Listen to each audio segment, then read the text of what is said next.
প্রিয় দর্শক, আসসালামু আলাইকুম। আজকে নৌকা ভবনের চলন বিলের উদ্দেশ্যে আমরা রওনা দিয়েছি। তো ইতিমধ্যে দেখতে পাচ্ছেন বিল এলাকার স্কুল, নৌকা স্কুল। তো এই স্কুল ভাসমান নৌকাতে ক্লাস করা হয়। নাটোরের সিংড়া চলন বিলে।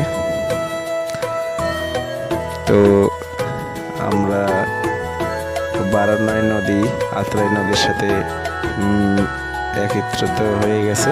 তো ওই দিয়ে আমরা চলন বিলে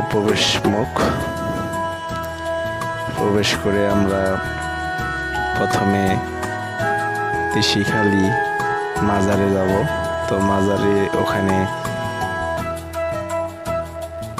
রান্না বাড়া করে চলে যাব বিলসা রিসোর্টে। তো আজকের ভিডিওতে আমাদের সাথেই থাকুন। ধন্যবাদ।